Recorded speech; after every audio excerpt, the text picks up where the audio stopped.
Well, to be fair, I mean, as Herman said, the love for the game. And I don't think I love anything in life more than cricket. So when you go out to bat or when you go out to represent your country, I don't think any other thoughts are there in the mind. When you put on the Indian jersey, the only thing you want to do is represent India and win the match for the country. Wow. And yeah, I mean, the biggest motivation is that when you put on the jersey and the India is written. I mean, I always tell everyone that once you put on the jersey, you just keep all your problems Everything aside else. and just be on the field because you have a responsibility and you are one of 2 billion people who are representing your country. And I mean, just the thought of that is enough for you to have that razor sharp focus and do what you want to do. Beautiful.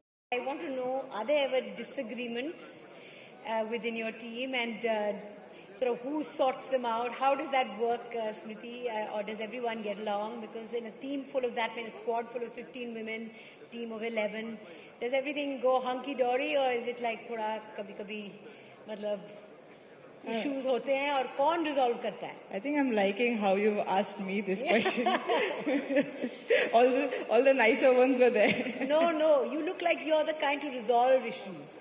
That's my impression of you. Well, I think firstly, I don't look at it as issues because everyone is wanting to win the game for the country and everyone has their own opinion how will we win the game for the country.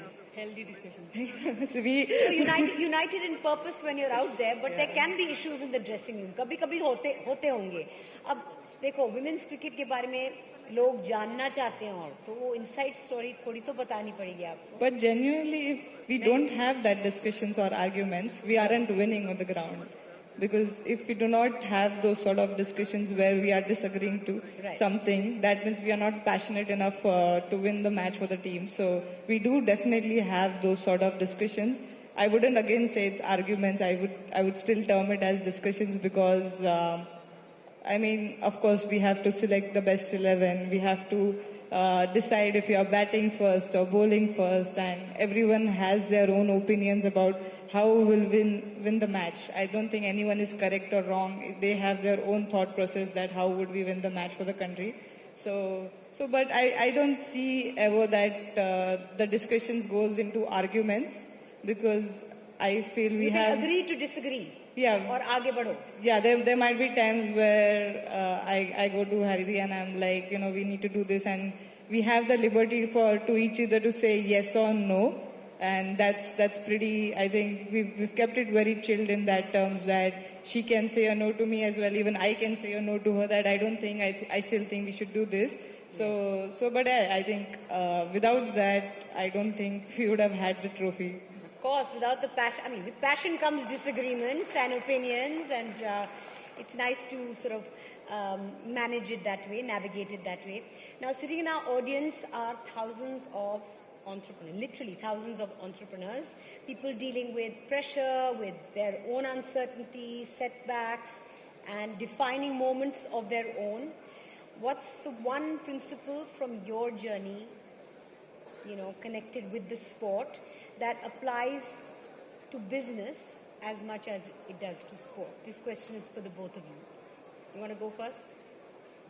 What is the one thing from the game of cricket or teamwork that applies to the sport as well as to business and life?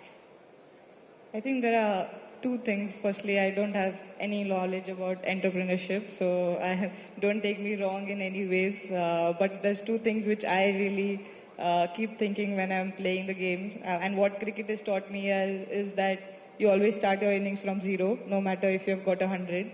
So that's beautiful. That is a beautiful, beautiful thing. Wonderful. Like the next, a lot of relatability there. Yes. Yeah, the next day is always a new day for. You have the best day or the worst day. I mean, you still have chance to get better at it. And the second thing which we always discussed during the World Cup, that don't play for yourself, play for the person who's right next to you. And I mean, of course, in entrepreneurship, there's a lot of people behind the scenes. So sometimes we get too caught up for doing it by ourselves and we put that pressure on ourselves. But sometimes when you start thinking that I want to do it for the person right next to me, I mean the job gets a little easier. So that's what we kept discussing, that we have to do or play for. Like I wanted to score 100 for the person right next to me rather than for my own self, which really helped. That gives you another kind of drive altogether, doesn't it?